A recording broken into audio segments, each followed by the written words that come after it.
it's RM, and I'm back with another edition of Mindset Monday.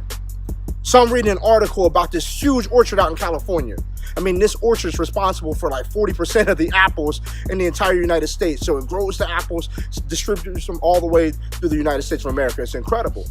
But just a couple of years ago, people were eating the apples from this particular orchard and they were getting deathly ill. So the orchard shut everything down, trying to figure out what's going on. They had scientists looking at the apples and coming out to the orchard to see what was going on. They couldn't find anything. Like, the trees were fine, the apples were fine. But what they did find is that the shipping containers all across the country that the apples were shipped in was exposed to some type of poison or bacteria that in fact, it poisoned the apples. Did you get that? The exposure to the shipping containers poisoned the apple. And I'm asking you in your life right now, you say you want to be great, but what are you exposed to? Come on, what you're exposed to will either be for your betterment or your detriment. You can't say that you want to be great, yet you're hanging with people that aren't great. You can't say that you aspire to have this incredible spiritual life, yet you're not exposed to anybody that has an incredible spiritual life.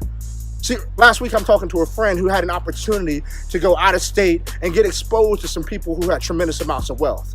He got exposed to this lifestyle. He got exposed to the things they have. He got exposed to the work ethic.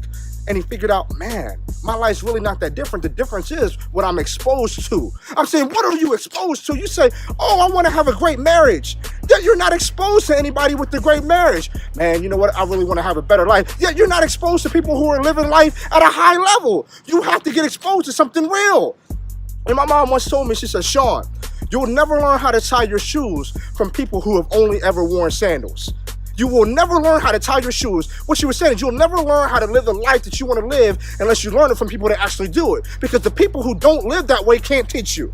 So I'm not saying that the people you're hanging with right now are bad people. What I'm saying, if you aspire to be here and you're hanging with people who only aspire to be here, you'll never get to that next level. Come on, you have to get exposed. What you see, you'll go after. But my goodness, that person has an incredible marriage. That couple has an incredible marriage. Spend some time around them. Oh, you want to buy your family a house, your dream home, yet you're hanging around people who don't live in a place like that. I'll tell you this. Go start taking your walks in that development. Park your car and start walking your dog through that development that you want to live in. Talk to some of the people. Meet them. See what they do. See what their mindsets are. See what they aspire to do, and then you get hip and do the same thing. Exposure. I said it will either be for your betterment or your detriment. So ask yourself this week, what am I exposed to? Am I exposed to the people on the levels that I want to go, or am I being kept from that because I'm around people who don't aspire to be great? Come on, take this message. Apply it to your life. Get with me soon. You know where to find me. I'm out.